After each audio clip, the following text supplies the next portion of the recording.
Yan po yung senyales na talagang nagbubuga siya ng oxygen at talagang maganda po siya sa ating kapaligiran na talaga namang makapagtrabaho kayo ng mas magana at mas aktibo po, mas energized. Dahil alam nyo ba na may mga halaman na napakalakas magbuga ng oxygen, no? During night, nakakadagdag po ng paglamig sa kapaligiran kapag meron kayong mga... Hello everyone! This is Hermes Sunao, Pini Dino Park and Eco Garden, and welcome back sa ating YouTube channel. And for today's video, ano nga ba pag-uusapan natin?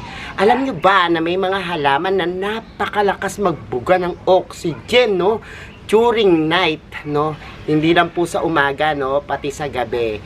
Actually, before, talagang napag-aralan natin o natatandaan natin na sa umaga, yung mga halaman ay nag-absorb po nung carbon dioxide, tapos nire-release niya as oxygen. Alam naman natin na ang oxygen mainam po sa ating mga tao dahil ginagamit natin to at mabuti sa ating katawan, maging sa ating utak. At sa gabi po nagkakaroon po ng vice versa, na tinatawag. Pero meron po palang mga halaman na kahit po sa gabi talagang nagtatrabaho sila ng paglalabas ng mga oxygen at pag-absorb ng mga lason sa hangin.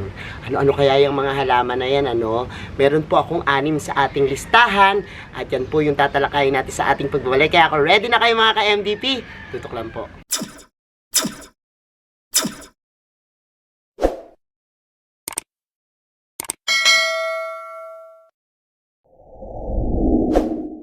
And we're back mga ka-MDP.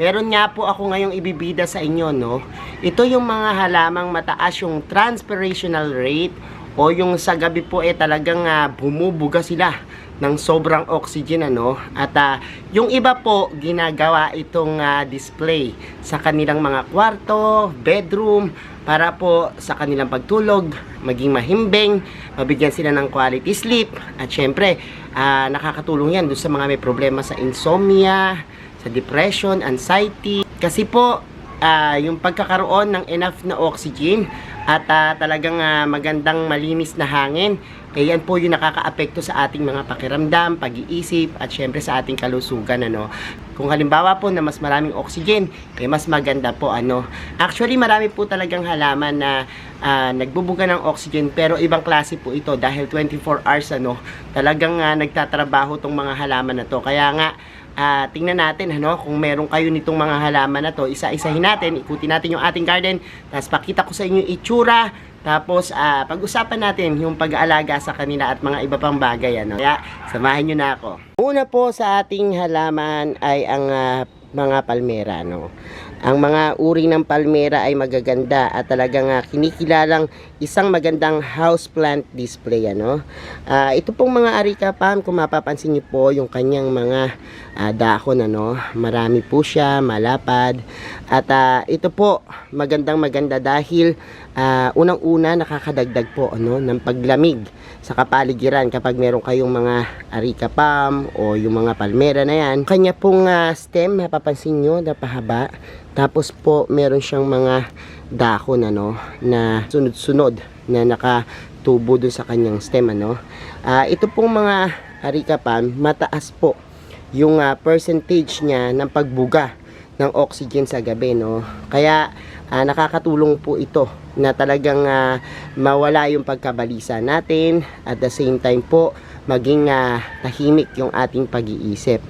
Maganda pong i-display ito, lalo na sa mga corner. Kung halimbawa lagyan nyo ng magandang paso, white na paso, elegante po siya, Kung halimbawa pong mataas na po yung inyong palmera, pwede po sa mga corner or dun sa mga wall space na available dun sa inyong mga room, At kung halimbawa naman po medyo maliit, pwede nyo po siyang lagyan ng plant rack or kaya plant stand, Pwede nyo pong ipatong dyan.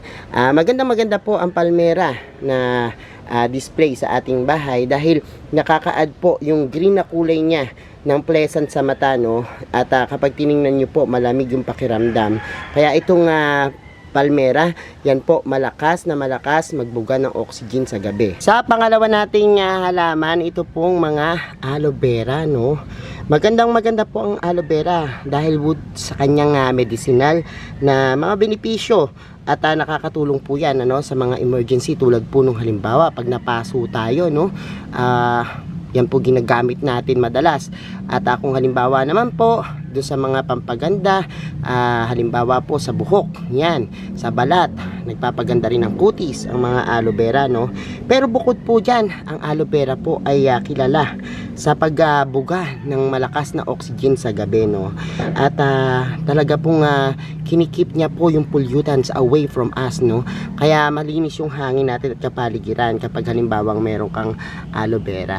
Actually, ang mga aloe vera po, madali lang naman silang alagaan, At sabi ko nga, maganda itong i-display lalo na malapit to sa bintana, Dahil kapag halimbawa po nasa kwarto yan, ilagay nyo po dyan sa may tabi ng bintana. Bukod po dun sa kanyang hugis na talagang nagbibigay ng kakaibang touch ng beauty, attraction, talaga naman pong itong mga aloe vera, pwede po siya sa mga minimal space katulad po ng mga desk, table, pwede nyo po siyang ipatong dyan, kapag halimbawa po natutulog kayo, maaari nyo rin pong ilapit yung lamesa tapos lagay nyo po itong aloe vera dun sa inyong tabi, At yan, makakapagbigay po yan ng kaluwagan sa inyong pakiramdam. Sa pangatlo naman po nating halaman ay itong mga snake plants, Ang snake plants po, alam na natin, na talagang naglilinis siya ng hangin. Yung mga toxin, yung mga formaldehyde, lalo na yung carbon dioxide, talaga pong ina-absorb nito. At kapag binuga po niya yan, talagang malakas na oxygen. Pero alam niyo po ba na sa gabi ito, mas nagiging doble-doble pa yung kanyang pagtatrabaho sa pagbuga ng oxygen, na talagang nagpapahinga na ang mga tao.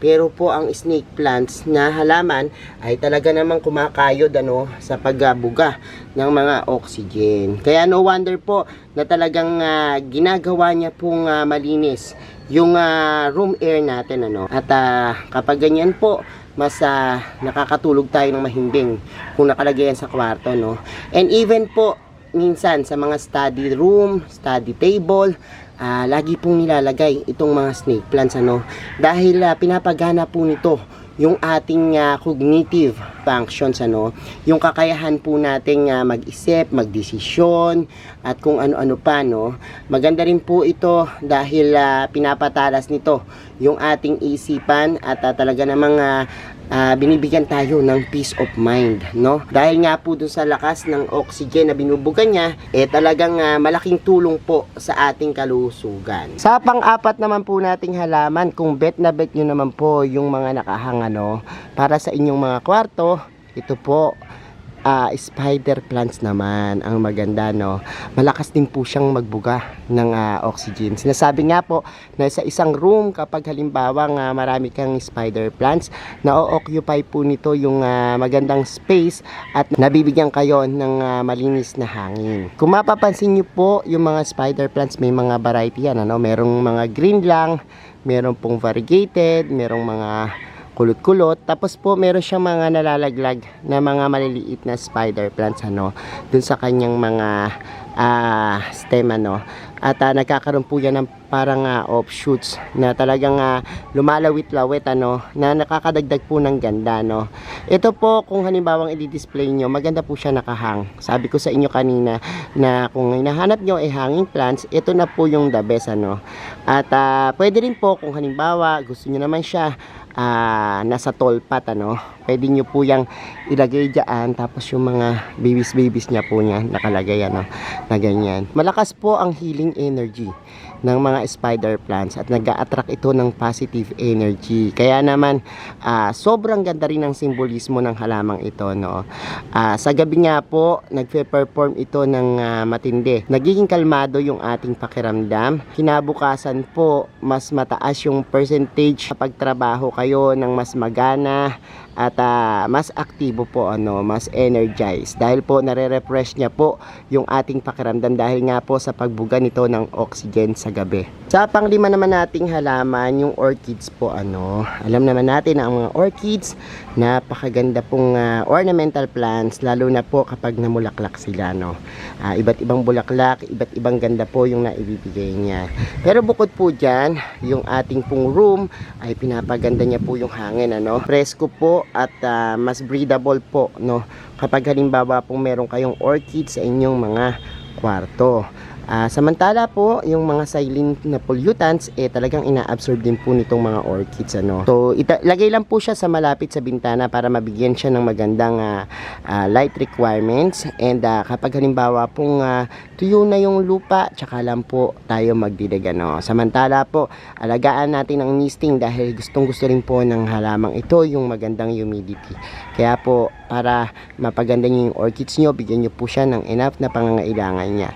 Sa gayon po, yung kanyang pagbibigay sa atin ng magandang oxygen sa gabi magpatuloy po. At ang huling-huli naman nating halaman, yung pong peace lily, Ang mga peace lily po, kilalang-kilala po siya sa pagbibigay po ng ganda sa ating room dahil po dun sa kanyang magandang parang plastic na dahon, At sabi ko nga sa inyo, pag ito'y namulaklak ng puti, talagang bukod sa swerte na, maganda pa, Ang peace lily po ay mataas yung transpirational rate. Kung mapapansin nyo po minsan kapag nagdilig kayo, merong mga lumalabas na parang mga tubig, doon sa kanyang mga dahon, Yan po yung senyales na talagang nagbubuga siya ng oxygen at talagang maganda po siya sa ating kapaligiran dahil napapahalumigmig niya po, Kumbaga po, isa ito sa napakagandang air purifier, na talaga namang paboritong alagaan sa bahay.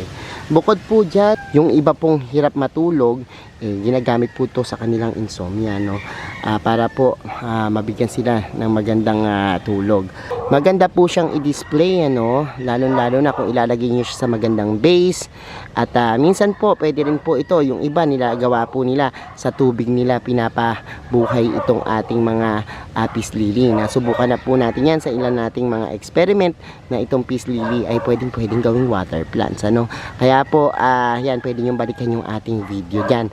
And at the same time po, itong peace lily, talagang swerteng-swerte dahil nga po doon sa kanyang angking ganda, bukod sa nakakahalina at nagiging atraksyon sa ating kwarto, malakas din pong magbuga ng oxygen.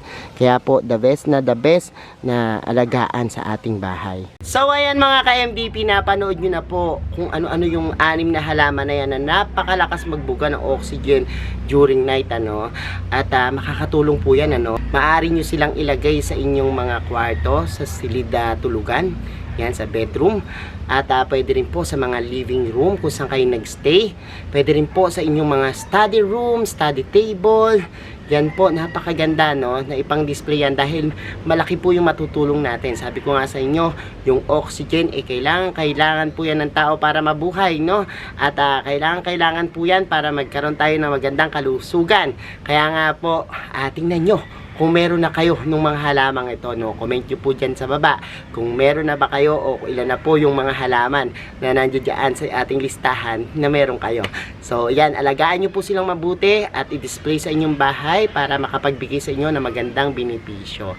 Thank you so much sa inyong panonood mga ka-MDP. Sa lahat ng hindi pa nagsasubscribe sa ating YouTube channel, kung bet na bet nyo po yung ganitong usapan, plants and gardening, mag-subscribe na po kayo, Huwag nyo pong kalimutang i-hit yung notification bell para laging updated sa aming latest uploads. Pati po sa iba't iba nating social media accounts, sa ating TikTok, Instagram, Facebook pages, search lang po Hermy Sunaho or Mini Dino Park in Eco Garden.